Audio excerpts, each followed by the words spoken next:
One of my most savory Bible stories is the one where we discover that Jesus is a bit of an oenophile, a connoisseur, a wine aficionado. It comes from the Gospel of John, chapter 2, where this story is conveyed.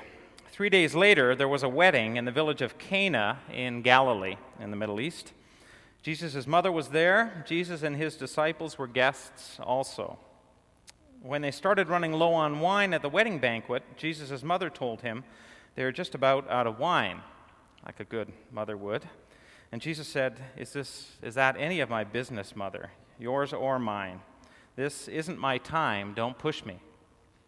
But she went ahead anyway, telling the servants, whatever he tells you to do, do it.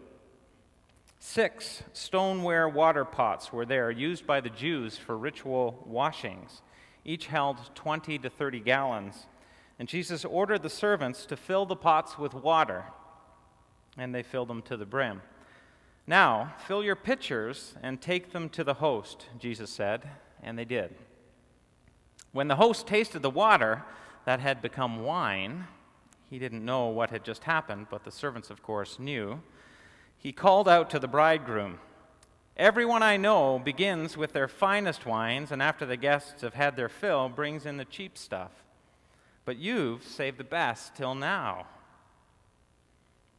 This act in Cana of Galilee was the first sign Jesus gave, the first glimpse of his glory, and his disciples believed in him. The first sign he gave, the first signal of who he was and of his glory, was to make a top-notch vintage wine. The best.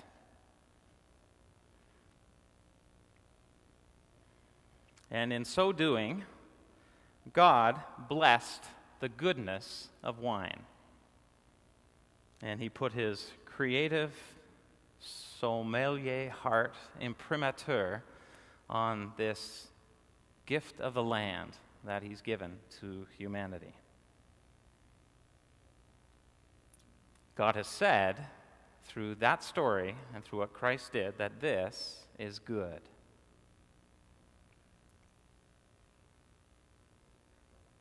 And it is very good. I bought Yellowtail. I didn't know there was a Sacramento wine. It's very good. And in so doing, God blessed the gift of taste.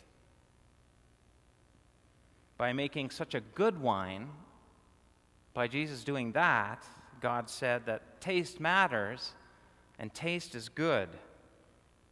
And I made your tongue, and every single one of those 100 or so taste receptor cells that reside on every single one of those taste buds on your tongue and in the back of your mouth, each of them are my design, says God. They belong to me. Enjoy this very sensational gift of a tongue. Now, the real power of this miracle wasn't even the miracle, that water can mysteriously turn into wine. I mean, God does that on Italian and French hillsides and Australian hillsides all the time. It was obviously a big aha moment for people, but the real miracle was that this was the first sign of who Jesus was, that he really was what we were wondering he might be, that the glory of God was displayed through this act of the miraculous conversion. It wasn't about the point count or the number of stars that the wine deserved. It was about the God in behind it all. This is what reality looks like when it starts to stir. These kind of water-to-wine-like transformations are what knowing God and experiencing God and having God work in you does. These are the changes that God evokes and invokes. This is God's power when we do communion. God with us. So taste of his glory as you take this cup and drink his miraculous presence and truth into yourself.